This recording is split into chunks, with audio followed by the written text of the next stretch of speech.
Mouvement parabolique d'une bille. Un petit chariot roule à vitesse constante, grand V égale 10 mètres par seconde, sur une piste horizontale. Il tire à la date égale à 0 une bille verticalement vers le haut, à la vitesse petit v égale 5 mètres par seconde, dans les airs, pendant qu'il se déplace. 1. Trouver l'équation numérique de la trajectoire de la bille dans le référentiel terrestre OXY après son tir.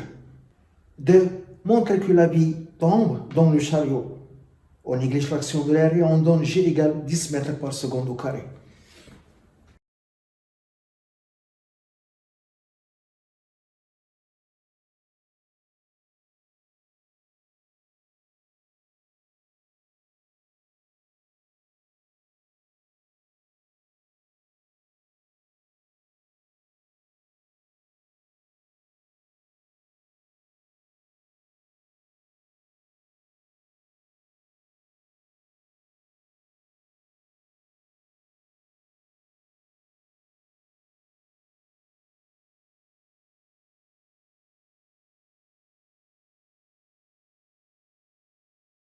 L'équation de la trajectoire de la bille.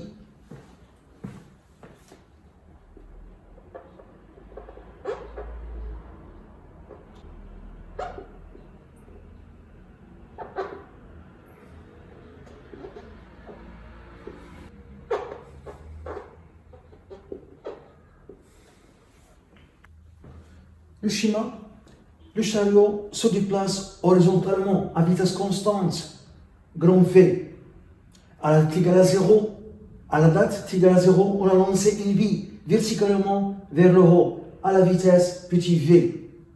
La vitesse totale de la bille, cv0, est égale le vecteur vitesse petit v plus le vecteur vitesse grand V. Les coordonnées du vecteur vitesse v0 initial, v0x, qui est égal petit vx plus grand vx. Petit vx est obtenu par projection de vecteur vitesse petit v sur l'axe OX. Il est perpendiculaire à l'axe OX. Sa projection donne 0. Grand Vx est obtenu par projection de vecteur vitesse grand V sur l'axe OX. La projection donne toute la longueur. Donc, c'est grand V. La coordonnée V0y est égale petit vy plus grand vy. Petit vy est obtenu par projection de vecteur vitesse petit v sur l'axe y, la projection dans toute la longueur. Donc, c'est petit v. Grand vy est obtenu par projection de vecteur vitesse grand v sur l'axe y et est perpendiculaire à l'axe y. Sa projection donne 0. Donc, v0x c'est grand v et v0y c'est petit v.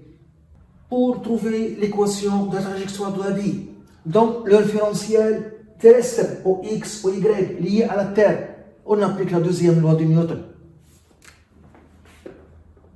Deuxième loi de Newton. On a une seule force. On néglige l'action de l'air. Le poids P est égal à M fois AG. Le poids P, c'est M fois G, qui est égal à M à G. Donc, le vecteur accélération AG est égal au vecteur champ de pesanteur G. Les coordonnées des vecteurs accélération AG sont AX, AY. Le vecteur champ de pesanteur G a pour coordonnées. Sur l'axe X, il est obtenu par projection du vecteur champ de pesanteur G sur l'axe OX. Il est perpendiculaire à l'axe OX. Sa projection donne 0 sur l'axe OX. Sa coordonnée sur l'axe Y est obtenue par projection du vecteur champ de pesanteur G sur l'axe Y. La projection donne toute la longueur. Mais J et J en sens opposé. Donc c'est moins G. L'égalité des vecteurs signifie l'égalité des coordonnées. Donc, on écrit AX est égal à 0 et AY est égal à moins G.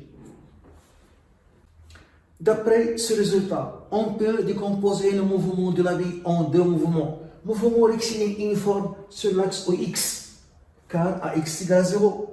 Et mouvement rectiligne uniformément varié sur l'axe Y, car AY est égal à moins G est égal à une constante. On écrit les équations horaires de ces deux mouvements. Mouvement rectiligne uniforme sur l'axe X. Son équation horaire s'écrit x est égal à V0x fois t plus x0. Mouvement rectiligne uniformément varié sur l'axe y, sur l'équation horaire s'écrit y est égal à 1 demi à y t carré plus v0 y t plus y0. x0, y0, son abscisse et l'ordonnée de la vie à t égale à 0. À la date t égale à 0, la vie a été en haut. Origine de repère au x ou y, liée au référentiel terrestre, lié à la Terre.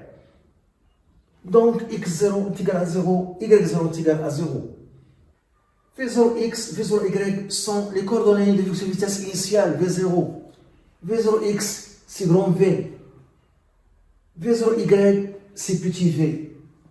Donc, les équations horaires deviennent x est égal à grand V fois t. Y est égal à moins 1 demi à y, c'est moins g. T au carré plus petit v fois t. Ce sont les équations horaires de mouvement de centre d'inertie de la vie. Pour trouver l'équation de la trajectoire, on tire T de la première équation et je remplace la deuxième. T est égal à x sur grand V.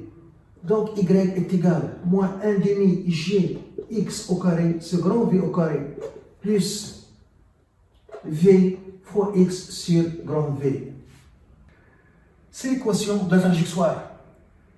Sans expression numérique, y est égal à moins 1 demi g10 x au carré v10 10 au carré plus petit v5 grand v10 fois x. Donc y est égal à moins 0,05 x au carré plus 0,5 fois x. C'est une équation d'une parabole. Donc la trajectoire du centre d'inertie de la vie est une portion de parabole. La trajectoire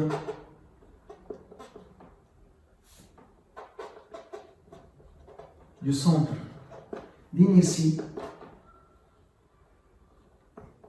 de la vie est une portion de parabole.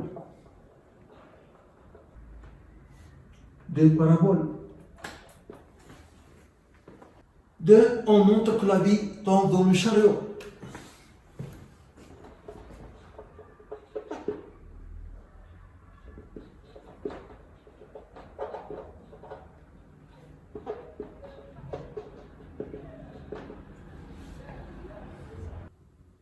Pour montrer que la vie tombe dans le chariot, on calcule la distance horizontale parcourue par la vie et le chariot.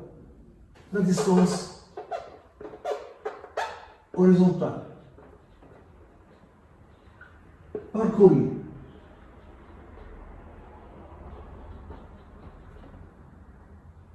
par la vie, Cx est égal à V fois t. La distance horizontale parcourue par la vie, c'est sa distance. Cx est égal à grand V fois t. Donc x est égal à grand V fois t. Grand V, c'est la vitesse du chariot, qui est égale à 10 mètres par seconde. Il faut chercher le temps t, qui correspond à cette distance. C'est le temps de vol. Lorsque la vie tombe dans le chariot, son ordonnée est égale à 0. Donc, on donne à y la valeur 0 et on calcule t, le temps de vol, qui correspond à la distance parcourue par la vie, la distance horizontale. On a donc la distance horizontale parcourue par la vie, si x est égal à grand V fois t. Lorsque la vie tombe dans le chariot, y est égal à 0. Donc 0 est égal à moins 1 demi g t au carré plus petit v fois t. 0 est égal, je peux factoriser par t, moins 1 demi fois g fois t plus petit v. T, c'est le temps de vol, différent de 0. Donc, ce qui est entre parenthèses qui est égal à 0. Donc, moins 1 demi G fois T plus V, petit v est égal à 0. Donc, 1 demi G fois T est égal à petit v. Donc, le temps de vol, T est égal à 2 fois petit v sur G, qui est égal à 2 fois 5 sur 10. On trouve une seconde. Donc, x est égal à grand V fois T, 10 fois 1 égale 10 mètres. Maintenant, on calcule la distance parcourue par le chariot pendant la même durée, une seconde. La distance parcourue par le chariot pendant une seconde, c'est D est égal à V fois T, V sa vitesse constante, 10 fois 1 est égal à 10 mètres. On a donc x, la distance horizontale parcourue par la bille, est égale à la distance grande D parcourue par le chariot. C'est pourquoi la bille tombe dans le chariot. Car la bille et le chariot ont la même vitesse horizontale. Donc ils parcourent la même distance pendant la même durée.